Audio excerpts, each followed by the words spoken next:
Bom dia, eu me chamo Ítalo Romo, sou mestre em conservação de recursos naturais do Cerrado. Temos como proposta, intitulada como Predição Espacial e Análise Temporal da Capacidade de Suporte de Carga de Solos da Bacia do Rio Preto Oeste Baiano, em que tive como parceria para a elaboração do mesmo o professor doutor Anderson Rodrigo da Silva, que é docente do Instituto Federal Goiano Campus Urutaí. Inicialmente, nós partimos do pressuposto que o Brasil ele é reconhecido internacionalmente pelo seu potencial agrícola, especificamente em áreas do Cerrado, que apesar das suas particularidades de apresentarem solos com alta acidez e baixa fertilidade, quando passa por um processo de correção e aliado com as condições físicas dos seus relevos que facilita o processo de mecanização, também dão grandes respostas em relação a produtividades. Então, as áreas de cerrado, por apresentar esse potencial, elas vêm sendo constantemente utilizadas e quando são utilizadas através de manejos inadequados, podem responder negativamente quanto aos aspectos físicos do solo. Esses aspectos físicos, por sua vez, eles podem ser estudados através de metodologias, a exemplo da capacidade de suporte de carga. A capacidade de suporte de carga ela pode nos dar uma resposta em relação ao histórico de tensões da área, ou até mesmo o quão esse solo ele pode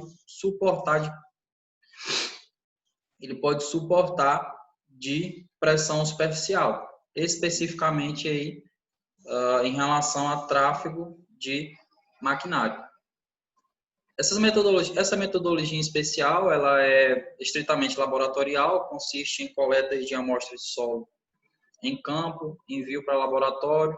Então, além de ter essa demanda de coleta em campo, recursos financeiros e também recursos humanos, elas se tornam um pouco mais laboriosas. Então, concomitante a essa técnica, né, existem técnicas alternativas, a exemplo do sensoriamento remoto, que pode nos fornecer também essas informações, né, de modo automatizado, e também reduzir essas questões de custo, de recursos humanos, e vem sendo uma tecnologia largamente utilizada.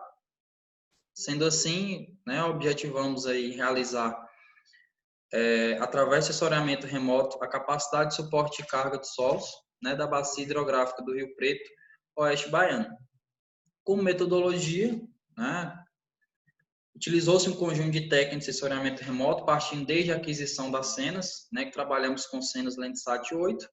As cenas elas passam também por um processo de pré-processamento para atenuar se houver algum tipo de interferência atmosférica, chamada correção atmosférica. Para a utilização da bacia, ela foi categorizada em classes, né? Culturas anuais, floresta nativa e floresta campestre. E gerado um grid em cima dessa bacia de 280 pontos, em que nós iremos coletar as demais informações. Fazendo essa divisão por meio da metodologia do algoritmo de máxima verossimilhança, partindo também da prévia de conhecimento do classificador e com os pixels homogêneos de cada região, então facilita a discretização das classes. Essas técnicas, posteriormente aplicadas em equações especializadas da literatura brasileira para solos, né, do nosso país, utilizou-se a metodologia de Severiano, que é um conjunto de equações que levam em consideração o potencial mátrico e o teor de argila.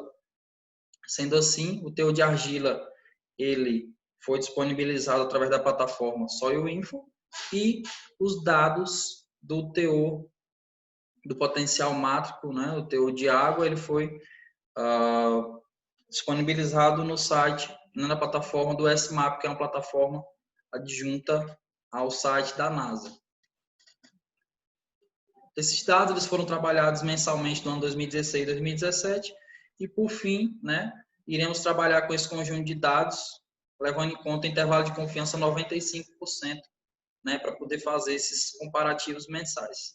Então, como os principais resultados nós tivemos em relação à capacidade de suporte de carga nos diferentes usos de cobertura da bacia hidrográfica do Rio Preto, pode-se verificar uma relação inversa e significativa da capacidade de suporte de carga estudada em relação à umidade, isso por ano 2016. Dentro desse ano, pôde-se verificar um intervalo médio entre 169 e 258 kPa, basicamente entre os meses de fevereiro e julho.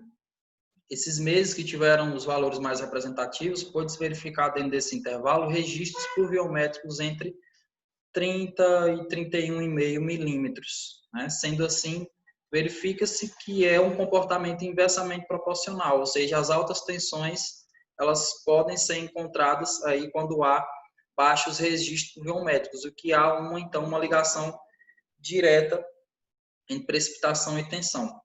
Para o ano 2017, já podemos verificar que, em relação às classes, as culturas anuais elas despontaram em relação às demais, né?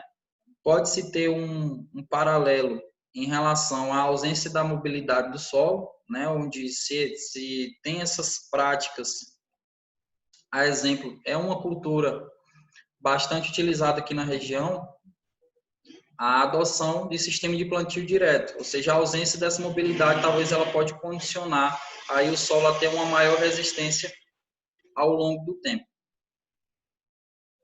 Muito obrigado pela atenção de todos, tenham um bom dia.